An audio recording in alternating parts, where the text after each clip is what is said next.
Good evening, boys and girls, and welcome to yet another edition of Ask Zen.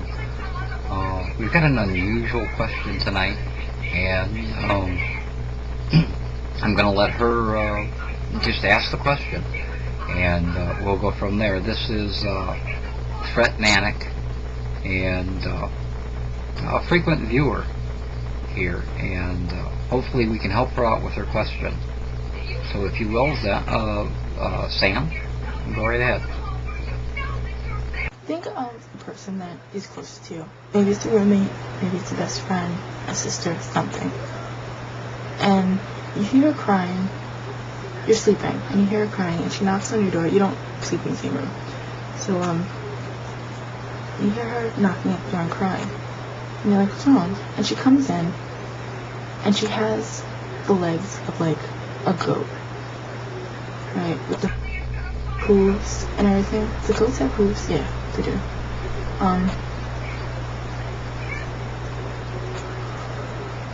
What would you do? Seriously.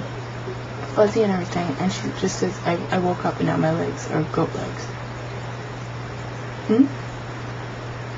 Would you call the ambulance? That's what my family said. They said if I came in and I had goat legs, they'd call an ambulance. Really, what are they going to do? And would you continue being friends with them after they have goat legs? That's something to think about. I'm going to go now. Okay. I think first of all, one of the most important things that you can do is see, are they in any pain? You know, is this causing them any discomfort, any pain from the affliction? Secondly, I do agree that they should see a doctor. You know, I know that your family said that you should call an ambulance. I don't think that's the right answer. You don't want the ambulance workers freaking the fuck out.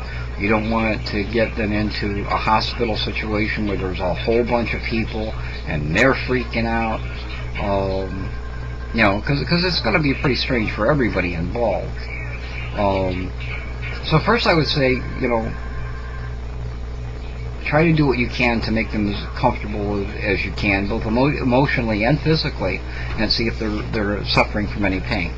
Once you've got that taken care of, if you can, if you're able to, then I think the second thing to do is to, this is a loved one and somebody that you trust, so you don't think they're playing a joke on you. You kind of want to see how extensive is the damage. Does it only come up to their hips, or is it higher up? Does it seem to be something that's spreading? Is it safe to touch them?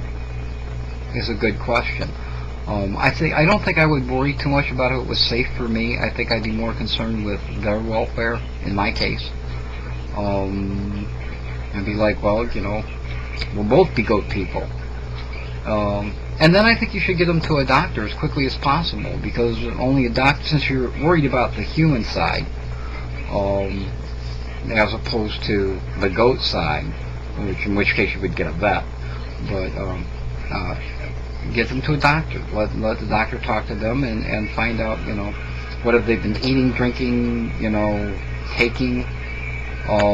Because this may just be an affliction that looks like goat legs.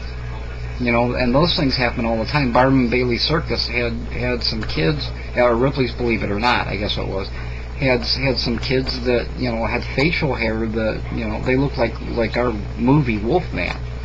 So there are afflictions that look like one thing that may be another. And he may go, it's really, really rare, but this is a case of this. And through whatever textbooks and stuff, be able to treat it. If worse comes to worse and there's no treatment for it and there's nothing else that you can do, and obviously it's going to be difficult to walk, on two hoofs, then you have to decide if you want to be public with it, which is going to be a frickin' circus, or if you want to be private with it. If you want to be private with it, then, you bring out a chair, a wheelchair, or something like that.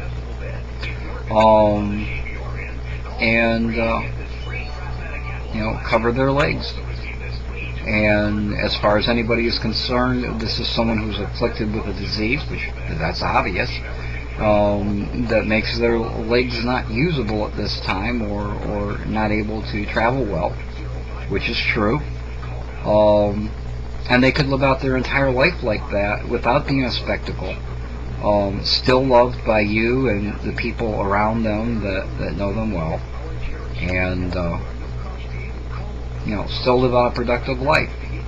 In the meantime, you can do research into biblical text and Greek texts and Egyptian text for other creatures that are similar to what her condition is, and see if were those creatures always that way, or was it something that came suddenly, like it did to her, and were they always that way after the fact, or was there some cure? You may actually find something that's very helpful in that text. So from where I'm sitting, and from what I can see, if you care about your friend, the first thing you do is you worry about their physical pain that they may be having. You secondly worry about, is this threatening to their life, by seeing a doctor, and maybe seeing a psychologist as well, because obviously there's going to be an emotional trauma to them. And then lastly, you try to find a way for them to have a productive life from this point on.